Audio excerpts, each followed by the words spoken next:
আমি তাকে চিনি না, সে তরুণ। পৃথিবীকে সচল রেখে নিজেদের কষ্ট লুকিয়ে অভিনয় করে বেঁচে থাকা মধ্যবিত্ত তরুণ। আমার মতো তারও তরুণ জীবন, তবে কাঁধে তার পরিবার করে নির্ভর। সে খাটে দিন ভর, করে ছোট চাকরি, রোজ ফেরি করে মালামাল করে বিক্রি। তার জীবন এখন কচু পাতায় এক ফোঁটা জলের মতন।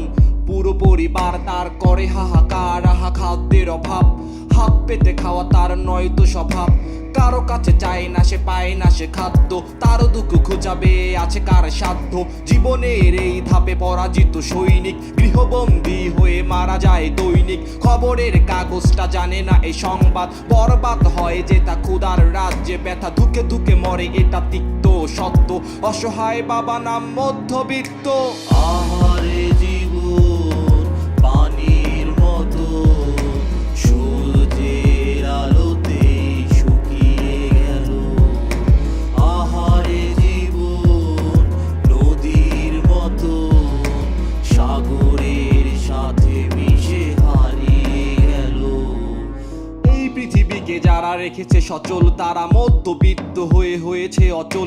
এই দুর্যোগে ঘরে বসে আকাশের দিকে চেয়ে বিধাতার তরে তারা ঝরায় বাদল।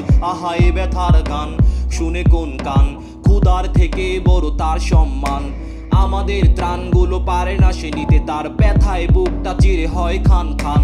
দুই মেয়ে এক ছেলে, মা বাবা বৃদ্ধ, পরাজিত হয়ে সে ঘরে অবরুদ্ধ।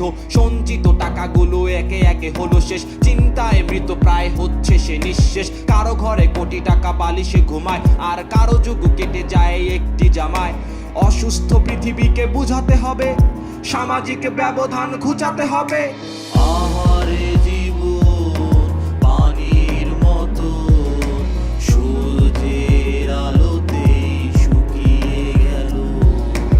আহারে জীবন নদীর মতো, সাগরের সাথে মিশে হারিয়ে গেল। আহারে জীবন পানির মতো, সূর্যের আলোতে শুকিয়ে গেল। আহারে জীবন নদীর মতো, সাগরের সাথে মিশে হারিয়ে গেল।